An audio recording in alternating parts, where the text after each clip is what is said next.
Hello! Bienvenue sur la chaîne Temelo. Pour ceux qui nous rejoignent, on est actuellement en train de faire un voyage en Turquie. Ça fait à peu près 2 mois qu'on est dans le pays. Et dans cette vidéo, on va vous partager les 10 choses à savoir selon nous avant d'arriver en Turquie. Allez, c'est parti! C'est parti! Première chose à savoir, il y a des animaux errants partout. C'est principalement des chiens et des chats, vous vous en doutez.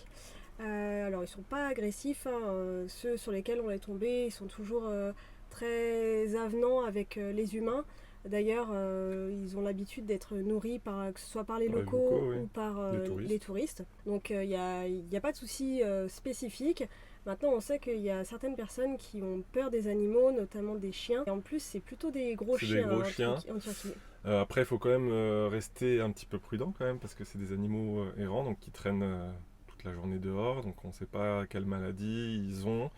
À savoir que la rage n'est pas éradiquée Voilà, la en rage, Turquie. puis voilà, il y a plein de les puces, plein de bactéries, tout ça que peuvent avoir les animaux. C'est vrai qu'on s'est laissé un peu tenter par ceux qui étaient mignons, les petits chats mignons, les petits chiens mignons. On pense derrière à bien se laver les mains et on fait gaffe un petit peu au pelage, voir dans quel état est le chien. Du coup, lorsqu'on est arrivé en Turquie, on a acheté un gros paquet de croquettes pour pouvoir donner aux animaux errants lorsqu'on en croisait. Allez, deuxième chose à savoir.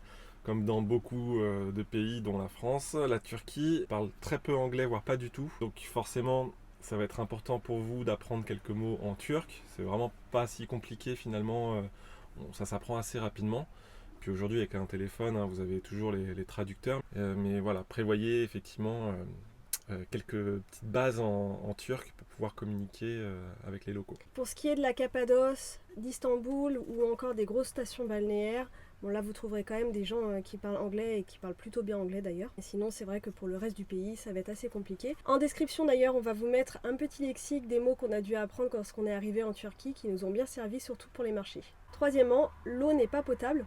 Alors vous avez à peu près partout dans le pays des sources d'eau plus ou moins potables qui sont gratuites d'ailleurs. Les Turcs remplissent régulièrement leurs bonbonnes là-bas, donc vous pouvez en faire de même. Nous, on la filtrait quand même, et malgré tout, on est quand même tombé malade. On est tombé malade. Prenez vos précautions à l'avance avec des filtres performants, parce que nous, nos petits filtres à charbon, ils ont pas suffi malheureusement. Dès lors qu'on est tombé malade, on va dire au bout de 2-3 semaines en Turquie, après on a dû faire une cure d'eau potable donc en bouteille. Et c'est vrai qu'on aurait préféré éviter d'avoir à acheter ça. Donc si vous pouvez ramener des filtres plus performants, on vous le conseille fortement. Quatrième chose à savoir, l'état des routes et les conducteurs. En Turquie, c'est quand même assez sportif. Savoir que dans les grandes villes, ça fourmille de partout, ça roule dans tous les sens, ça respecte pas la limitation. Dans la campagne, vous serez un peu plus tranquille, il y a moins de circulation, on se retrouve facilement seul toute une journée sur la route sans problème. C'est des longues distances à parcourir. L'état des routes est plutôt correct si vous restez sur les axes principaux. Très bon même. Ouais. Très bon. Mais après, on s'est retrouvé quand même dans quelques petites situations où les routes sont en travaux, il faut passer par des petites routes annexes qui sont un peu plus en mode 4x4 on va dire. Mais sinon, nous, avec notre fourgon, on est passé vraiment partout sans trop de difficultés. Petite anecdote assez marrante, en fait, ils placent régulièrement sur la route des fausses voitures de police. Ah oui. Donc vraiment de loin, on dirait une vraie, elles sont à taille réelle, avec des gyrophares qui clignotent. Donc là, vous allez en trouver un peu partout dans le pays, et des fois, c'est des vrais policiers. Ouais.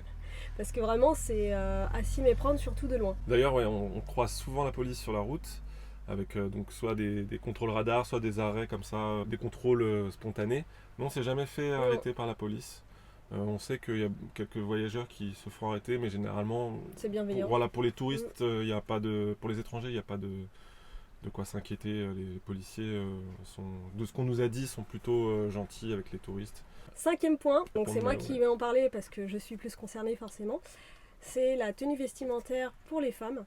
Alors en Turquie c'est vraiment très libre, vous allez voir, vous avez de tout. Vous avez des femmes qui sont voilées de la tête aux pieds, mais vous en avez qui sont en mini-short, en crop top, voilà, donc c'est vraiment libre. Après, ce que je vous conseille, c'est quand même de rester avec des tenues plutôt sobres. Donc j'entends par là des jupes longues ou des pantalons un peu larges, des t-shirts couvrants. Pourquoi ? Parce qu'en fait, vous allez forcément vouloir visiter les mosquées. Elles sont très belles en Turquie. Vous en avez des dizaines dans toutes les villes. Et là, si vous n'avez pas cette tenue-là, vous ne pourrez pas y rentrer. Donc ça risque d'être un peu frustrant. Moi, ce que je faisais, c'est que dans mon sac à dos, j'avais toujours un voile. Donc pareil, je le portais lorsque j'avais besoin de rentrer dans la mosquée. En bord de plage ou ce genre de choses, vous pouvez rester sur des tenues plus légères. Mais dès que vous visitez des villes, c'est mon petit conseil. Non, j'allais te demander si tu souffrais du regard des hommes ou pas dans le pays. Alors moi, de mon point de vue, j'ai trouvé que le regard des hommes était plutôt bienveillant ou en tout cas neutre. Par rapport à, voilà, sans vouloir entrer dans les clichés, mais par rapport à ce que j'ai pu vivre au Maghreb, par exemple, là c'est vrai que quelle que soit la tenue, on n'est pas plus ou moins regardé. Donc ça, c'était assez apaisant aussi, j'ai trouvé, même si voilà, j'avais Thomas à côté. Mais je pense que même en tant que femme seule, il n'y a pas de souci. Je pense qu'on peut aller sur le 6e point, sur l'accueil turc. Je pense ça a quand même une résonance pour beaucoup de... Ouais, une renommée internationale. Ouais, une renommée internationale pour beaucoup de touristes qui viennent dans le pays. On a entendu beaucoup de bien avant d'arriver dans le pays et ça s'est confirmé dès qu'on est arrivé à la frontière, en fait, à les postes douaniers. Les douaniers tous souriants, à vouloir discuter avec nous et tout ça. Donc ça te rassure directement quand tu arrives dans le pays. Et après, ça s'est confirmé vraiment pendant tous les mois où on est resté à travers tout le pays. Vraiment, on a rencontré énormément de monde, on échange. Les Turcs sont assez avenants, ils viennent essayer d'échanger avec toi, même s'ils ne parlent pas anglais ou français. Ils veulent tout de suite t'offrir du thé, te faire goûter des choses et tout ça. C'est vraiment facile en fait de partir à la rencontre des locaux, beaucoup plus que dans certains autres pays. Également dans tout ce qui va être magasins, souks, même les marchés. C'est ça que je veux dire. Forcément, les endroits très touristiques, ils vont essayer de vous arnaquer un petit peu, mais de façon générale, on a trouvé qu'ils étaient plutôt, même comportement qu'ils auraient avec un local. Surtout, ils sont pas forceurs. Ouais. Comme on a pu effectivement connaître dans d'autres pays, dans les lieux très touristiques, les on bazars, regarder, ce genre de... Voilà, tu peux rentrer dans une boutique. Et pas te sentir tout de suite agrippé. Même pour acheter un tapis, vous pouvez rentrer dans une boutique de tapis, il peut vous dérouler des tapis, et va pas vous mettre le couteau sous la gorge pour acheter un tapis. S'il n'y a rien qui vous intéresse, vous pouvez partir sereinement. La relation est vraiment relaxe avec les Turcs.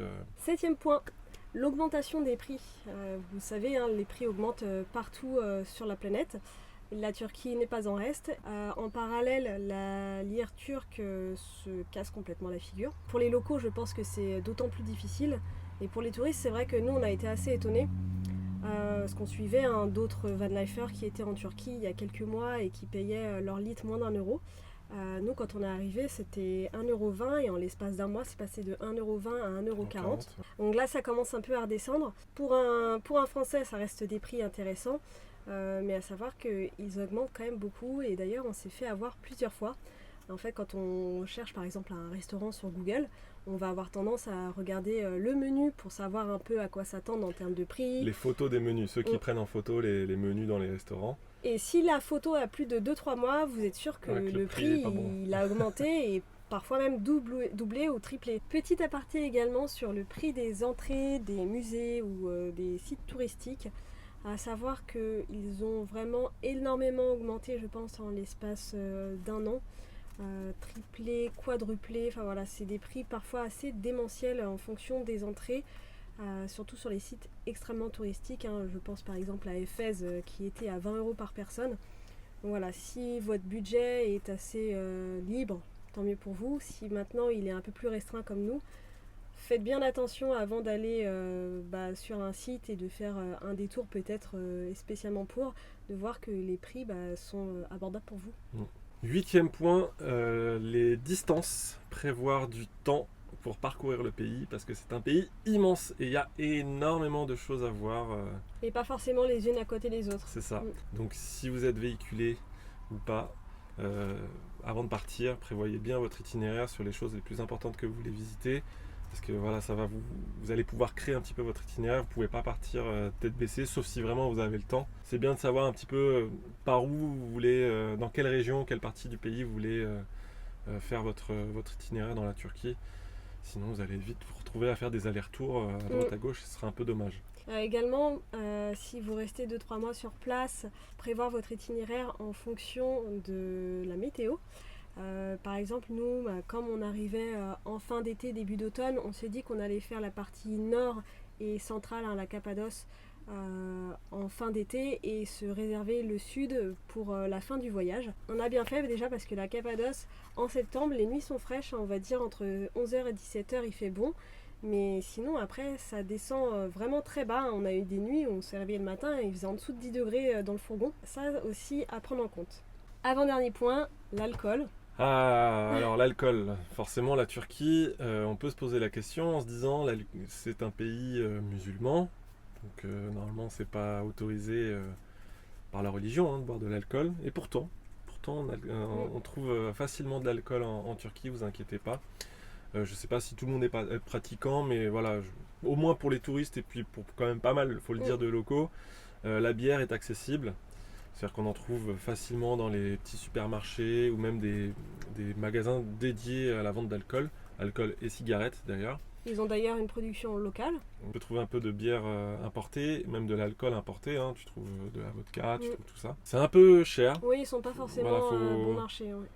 Faut bien vous dire que voilà, c'est pas forcément accessible. La bière est pas folichonne, mais elle a le mérite d'exister. Pour ce qui est des bars, vous en trouverez surtout dans les grandes villes. Je pense à Istanbul, Antalya. Cappadoce, enfin, grosso modo, on en trouve assez facilement. Dans peut-être moins dans l'est du pays. Effectivement, c'était un peu plus compliqué. On en trouvait à l'achat, mais dans les bars, c'était surtout de la limonade qui était proposée. Ça, la limonade, c'est vraiment, je pense, la deuxième boisson locales après le chai. Ouais, elles sont bonnes, elles sont très sucrées, elles sont bon marché. Donc là, vous pouvez vous faire plaisir si vous aimez ça. Et puis à part la jeunesse turque qu'on va voir peut-être consommer un peu d'alcool, les Turcs plus âgés, ils ne le consommeront pas en pleine ville. Ils iront se cacher un petit peu.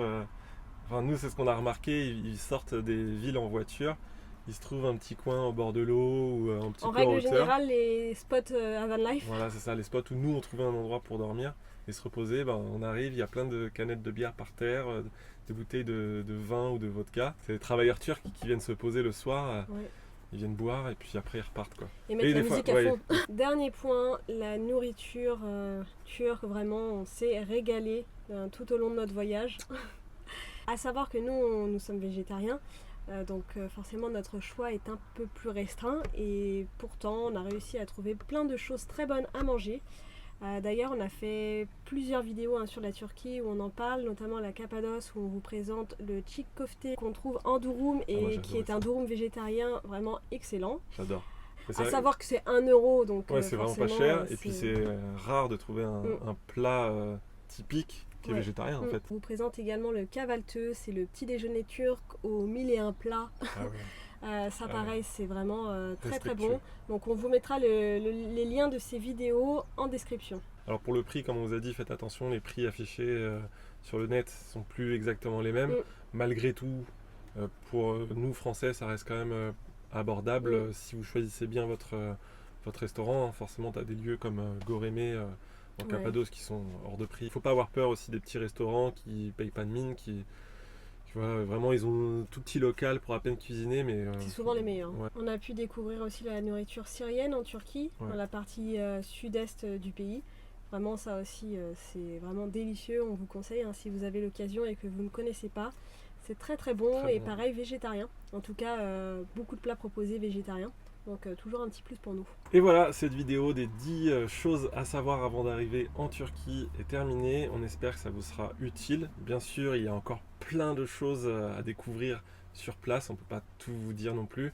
Bon, là, on vous a fait un petit essentiel qui, selon nous, était utile à connaître un petit peu avant de partir. Donc, on vous invite à aller voir nos autres vidéos sur la Turquie pour vous donner un petit peu envie d'aller dans ce pays. On a aussi pas mal de vidéos sur l'aménagement de notre van aménagé, donc n'hésitez pas à regarder si ça peut vous aider sur la construction de votre fourgon. N'oubliez pas de vous abonner et puis on se retrouve la semaine prochaine pour une prochaine vidéo, astuce ou voyage.